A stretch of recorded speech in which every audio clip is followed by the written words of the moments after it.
What does retirement really look like here in the UK? For many people, the idea of a comfortable and carefree retirement feels like a dream. The reality is that a lot of people are forced to keep working well into their late 60s or even 70s, not because they want to, but because they simply can't afford to stop.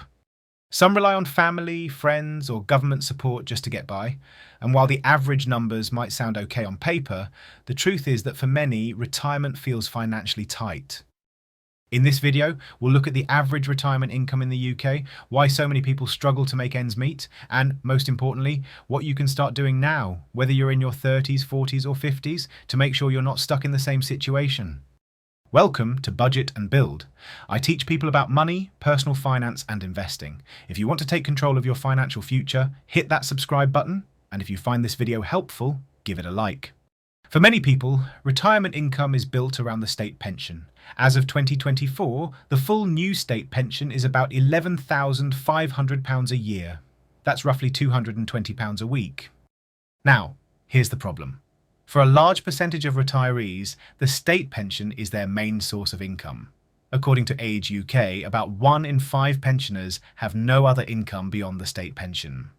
The trouble is, the state pension was never designed to fully replace your working income.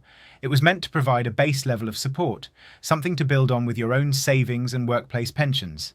But today, it's becoming the backbone for far too many households. So what's the average retirement income in the UK? According to the Office for National Statistics, the average retired household income in 2022/23 was around £32,300 per year before housing costs. After housing costs, it drops closer to £29,000. But here's where it gets tricky. The average household spending for retired people was just over £27,000 a year. That's not a lot of wiggle room. And for single pensioners, the numbers are far tighter, many living on £14,000 to £20,000 per year. Yes, many older households spend less than working households. They often drive less, don't have commuting costs, and many have already paid off their mortgage.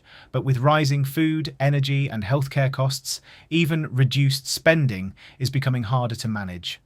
On paper, retirees often look wealthier because of property. The median wealth of households where the head is 65 to 74 is over £400,000, but most of that is tied up in their home. When you strip out property, the cash, pensions and investments many retirees have access to are much lower. That means lots of older people are asset-rich, cash-poor. Their home might look impressive on paper, but it doesn't pay the bills. Debt is another growing issue in the UK. According to Step Change and Age UK, more than 1 in 5 over 60s carry some form of unsecured debt, from credit cards to personal loans. And here's the worrying part. While working, you can chip away at debt with your salary. In retirement, with a fixed income, even modest monthly repayments can feel crushing. Add inflation, higher prices for food, energy and transport, and debt can quickly become overwhelming.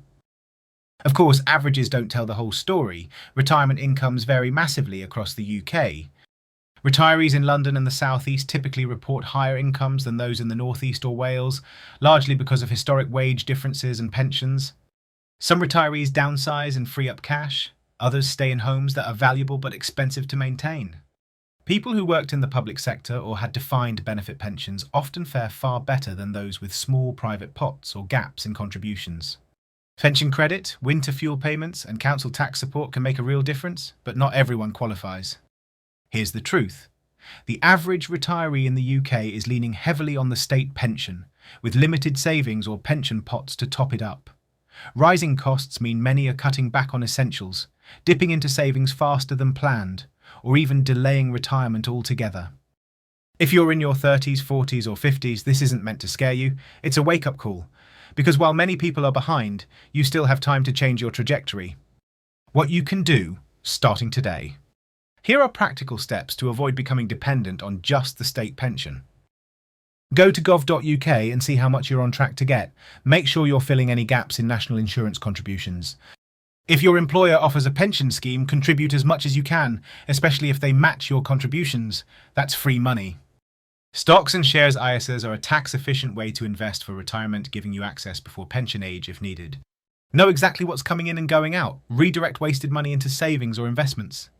Don't carry credit card debt into retirement. It's one of the biggest drains on fixed income.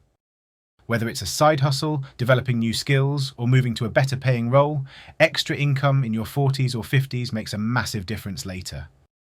The reality is, most people don't put enough effort into retirement planning until it's too late. They assume the state pension will cover it, but as we've seen, for most, it won't. The good news is this: if you're watching now, you still have time. By building habits of saving, investing, and reducing debt today, you can create a retirement that's secure, comfortable, and far better than average. If this video was helpful, hit like, subscribe, and let me know in the comments. Do you feel on track for retirement, or are you still trying to figure it out?